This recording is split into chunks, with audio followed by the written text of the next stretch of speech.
ఎక్కడికి వెళ్ళారు మమ్మీ అని జ్యోత్స్న అడుగుతూ ఉంటుంది. ఇక శివనారాయణ కూడా ఎక్కడికి వెళ్ళారు దశరథ అనేది అడుగుతూ ఉంటాడు. అడిగితే చెప్పడం లేదేంటి, ఎక్కడికి వెళ్ళారు చెప్పా చేయకుండా అని జ్యోత్స్న అడిగేసరికి దశరథ అయితే ఆలోచిస్తూ ఉంటాడు. ఏంటి దశరథ ఆలోచిస్తున్నా, ఎక్కడికి వెళ్ళావు అని అడిగేసరికి శివనారాయణ ఇక దశరథ అయితే తెలిసిన వాళ్ళ ఇంట్లో కావాల్సిన వాళ్ళ ఇంట్లో ఫంక్షన్ ఉంటే పూజకి వెళ్ళాం నాన్న అనేది అనేస్తూ ఉంటాడు. ఎవరు కావాల్సిన వాళ్ళు అని జ్యోత్స్న అడిగేసరికి నీకెందుకు జ్యోత్స్న, నీకు అవసరం లేదు అని సుమిత్ర అనేస్తూ ఉంటుంది. అదేంటి మమ్మీ, కావాల్సిన వాళ్ళు తెలుసుకోవడంలో తప్పులేదు కదా అని జ్యోత్స్న అడిగేసరికి చిన్నపిల్లలా ఉండు అని సుమిత్ర గసిరేస్తూ ఉంది.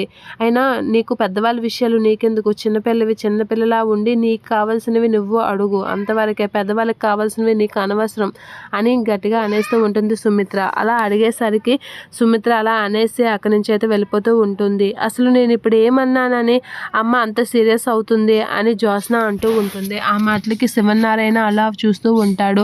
అసలు ఏంటి డాడీ, ఎందుకు మమ్మీ అంత సీరియస్ అవుతుంది అని జ్యోత్స్న అనేసరికి ఎవరికైనా సహనం కొంతవరకే ఉంటుంది జ్యోత్స్న, నువ్వు అది ఎక్కువగా పరీక్షిస్తుంటే ఎవరైనా అలానే సీరియస్గా మాట్లాడతారు. ఒక విషయం చెప్పాము అంటే అక్కడితో వదిలేయాలి, దాన్ని పట్టి లాగితే ఎవరికైనా కోపం వస్తుంది అని దశరథ అనేసరికి పార్వతి జ్యోత్స్న అయితే షాక్ అవుతూ ఉంటారు. ఎవరి సహనాన్ని ఎక్కువగా పరీక్షించుకు జ్యోత్స్న, ఎవరైనా అన్ని వేళ కామ్గా ఊరుకోరు, చిన్నపిల్లలానే ఉండు అని దశరథ అనేసి అక్కడి నుంచి వెళ్ళిపోతూ ఉంటాడు. ఇక పారిజాతము జ్యోత్స్న ఒకరికొకరు చూసుకుంటూ ఉంటారు, షాక్ అవుతూ ఉంటారు దశరథ మాటలకి. ఇప్పుడు ఏమైంది, వీళ్ళు ఎందుకు ఇంత సీరియస్గా మాట్లాడుతున్నారు అని అనుకుంటుంది.